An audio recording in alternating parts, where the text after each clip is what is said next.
গত ক্লাসে আমরা পাঁচখানা ভয়েস চেঞ্জ করেছিলাম। আজকে 3 রকমের 3টে কোশ্চেন নিয়ে এসেছি।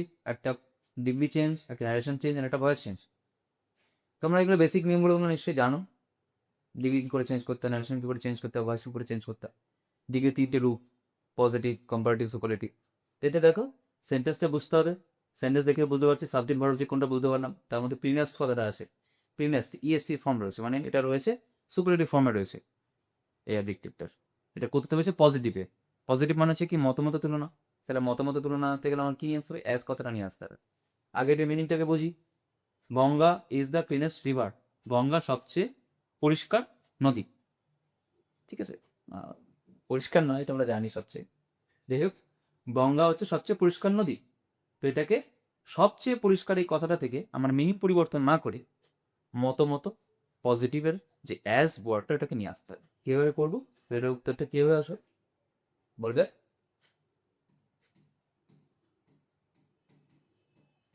No other river is as clean as Ganga. Meaning আমি চেঞ্জ করতে পারবো না, ভেতরের অর্থ চেঞ্জ হবে না। গঙ্গা সবচেয়ে পরিষ্কার নদী, এটা ছিল কি? দেখতে পাচ্ছি ইএস কি রয়েছে, মানে সুপারলেটিভ রয়েছে।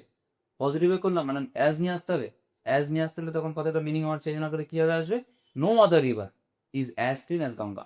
গঙ্গার মতো এত পরিষ্কার নদী আর নেই। সিম্পল। ওটা বলতে চাইছে গঙ্গা সবচেয়ে পরিষ্কার নদী, গঙ্গার মতো পরিষ্কার নদী আর নেই। মিনিং আমার এক রইল, আর এখানে কি অ্যাজ কথাটা এটা। ঠিক আছে, পজিটিভিটিতে কি আসে? দুবার অ্যাজ কথাটা আসে। এক অ্যাজ হচ্ছে কি ওই অ্যাডজেক্টিভটাকে বোঝাতে, আর এক অ্যাজ হচ্ছে কি যার সঙ্গে তুলনা করছে তার সেটা বোঝাতে আসে। ওকে, এটা বুঝতে পারলে? এটা গেল পজিটিভিটিতে চেঞ্জ করলাম কি থেকে? সুপারলেটিভ থেকে। ওকে, আমরা এগুলো তার আগে আমার ডিগ্রির ফর্মগুলোকে জানতে হবে। ক্লিন, ক্লিনার, ক্লিনেস্ট এবং প্রত্যেকটা অ্যাডজেক্টিভ 3টে তুলনা ভিত্তিক 3 রকম ফর্ম হয়। Positive form, comparative form, superlative form. সেটা নেক্সট দেখো কি আছে।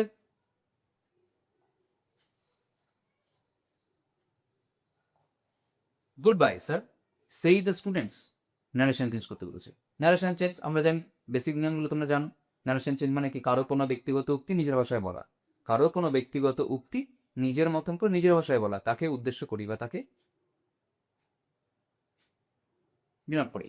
ঠিক আছে, good bye sir said the students. স্টুডেন্টসরা জাস্ট কি বলেছে? গুড বাই স্যার, স্যার বিদায়, এটুকুই বলেছে। নারেশন চেঞ্জ করতে গেলে প্রথমে দেখতে হবে কি সেন্টেন্সটা, যে যে কোটেশনাল যে সেন্টেন্সটা বলতে চাইছি যে কি টাইপের সেন্টেন্স, তাই তো? আমরা জানি সেন্টেন্সের বিভিন্ন রকম প্রকারভেদ আছে। এটা কি টাইপের sentence? Good bye sir, sir বিদায়। এটা একটা সম্ভাষণজনক একটা কথা বলেছে স্যার উল্লেখ করে, তাই না? সেটাকে চেঞ্জ করতে হলে আমার কি করতে হবে? আমাকে এই সেন্টেন্সটাকে বুঝতে পারলাম সেন্টেন্সটা কি বিদায় সম্ভাষণ করছে, তাই তো? তাহলে সেইটার বদলে ওখানে কি নিয়ে আসতে হবে? বেগ কথাটা আনতে হবে। আরও একটা বিষয়টা কি আছে, এই যে আমার সেইটের উপর ভিত্তি করছি, সেই পাল্টে আমি বেগ কেন সম্মান করে কিছু বললাম, তাই না? তো যাই হোক, এটাকে আমি কি করবো? চলে আগে ঘুরিয়ে পড়ে দিয়েছে, মাথা ঘুরিও না। এটা আগে দিয়েছে, এটা পরে দিয়েছে, কোনো সমস্যা নেই। দ্য স্টুডেন্টস, সাবজেক্ট চলে আসবে। দ্য স্টুডেন্টস কি আসবে? বেড কে হবেন? Good bye. কিন্তু এখানে ব্যাপারটা কি, স্যার কথাটা বাদ রয়ে গেল। স্যারকে কি করতে হবে? অ্যাড্রেসিং হিম, স্যার, এই কথাটা প্রথমে নিয়ে আসতে হবে। কি নিয়ে আসতে হবে?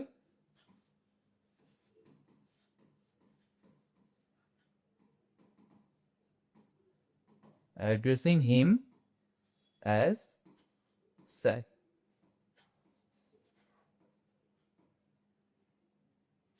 এই কথাটা কেন এলো?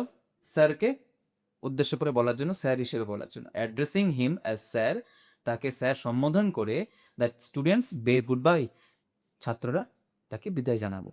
ঠিক আছে, এইভাবে দেখে নাও কীভাবে কি বললাম। ন্যারেশন চেঞ্জ করলাম। ন্যারেশন চেঞ্জ করতে গেলে প্রথমে কি আমার সেন্টেন্সের ভেতরে উক্তিটা কি ফিলিংসে বলতে সেটা বোঝান বুঝতে হবে। এখানে কী বলতে এসে বিদায় সম্ভাষণ জানাচ্ছে, আর স্যারকে স্যার বলে বলছে ক্যারেক্টারকে বোঝানোর জন্য। অ্যাড্রেসিং হিম, অ্যাড্রেসিং এটা double D R E double S ING, addressing him as sir the students bade good bye. Okay, beg কথাটা কেন হলো, সেটার বদলে বেড এলো, আরো বিদায় জানাচ্ছে তাই। রাস্তাটা কি আছে দেখো, বয়স দিয়েছে, please do not leave me, দয়া করে ডু নট লিভ মি, আমাকে ছেড়ে যেও না, দয়া করে আমাকে ছেড়ে যেও না। বয়স সত্যি আমরা জানি কি সেন্টেন্সের প্রকারভেদটা বুঝতে হবে, এটা কি প্লিজ কথাটা মানে আমি কি বুঝতে পারছি, রিকোয়েস্ট টাইপের পড়ছে, তাই তো, প্লিজ রিকোয়েস্ট করছে, please do not leave leave me, do not leave me, আমাকে ছেড়ে যেও না, রিকোয়েস্ট কর, তাহলে কি হবে,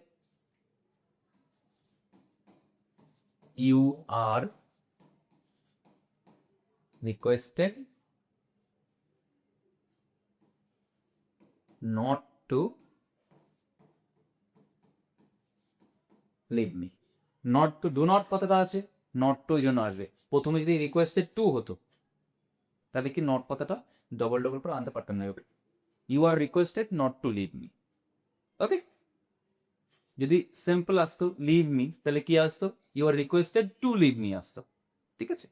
এই নট আনার জন্য ডু নট কথাটা থাকার জন্য দুটাকে উঠিয়ে দিয়ে আমার নটটা আগে নিয়ে আসতে হবে, বুঝতে পারলে। আবার বলছি, প্লিজ মানে রিকোয়েস্ট করছি, তাই ইউ আর রিকোয়েস্টেড, ঠিক আছে। ডু নট লিভ মি, এই ডু নটটার বদলে আমি তো ডিরেক্ট ডু আবার ইউজ করতে পারি না, তাই কি হবে, নিয়ে আসবো নট নিয়ে আসবো, আর যেখানে টু হওয়ার কথা ছিল রিকোয়েস্টেড টু, ওই টুটা পরে চলে যাবে, you are requested not to leave me. যদি ডু নট না থাকতো নর্মাল, তাহলে কি you are requested to leave me হতো, এটা ডু নট থাকার জন্য নটটা আগে এসছে, you are requested not to leave me, বুঝতে পারলে স্টুডেন্টস। ওকে, পরের দিন আবার এরকম 3-4টি আলাদা আলাদা টাইপের জিনিস নিয়ে আসবো। ওকে, ভালো থেকো, এগুলো বোঝার চেষ্টা করো, রিপিট করে আবার দেখো, আর কোনো কিছু বুঝতে না পারলে কমেন্ট করো, ঠিক আছে, অবশ্যই আমি তোমাদের অ্যান্সার করবো, রিপ্লাই করবো।